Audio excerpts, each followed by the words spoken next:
আসসালামু আলাইকুম ওয়া রাহমাতুল্লাহি ওয়া বারাকাতুহু। সম্মানিত দিনী ভাই বোনেরা, আজকে আমরা রমজানের 4টি বিশেষ আমল সম্পর্কে জানব। 1. কালিমায়ে তাওহীদের অধিক পাঠ, অর্থাৎ লা ইলাহা ইল্লাল্লাহ বেশি বেশি পাঠ করা। 2. অধিক ইস্তেগফার পাঠ করা, অর্থাৎ আল্লাহ তাআলার কাছে গুনাহের জন্য ক্ষমা চাওয়া। 3. বেশি বেশি জান্নাত প্রার্থনা করা। 4. জাহান্নাম থেকে মুক্তির জন্য আল্লাহ তাআলার কাছে বেশি বেশি চাওয়া। এই 4টি আমলকে একসঙ্গে সহজে এইভাবে আদায় করতে পারি। লা ইলাহা ইল্লাল্লাহু ওয়া নাস্তাগফিরুকা ওয়া নাসআলুকাল জান্নাতা ওয়া নাউযু বিকা মিনান নার।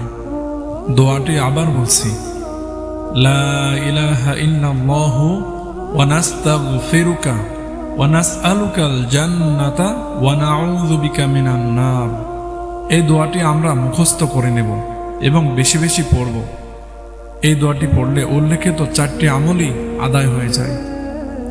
আল্লাহ তাআলা আমাদের সবাইকে এই দোয়াটি বেশি বেশি পড়ার তৌফিক দান করুন।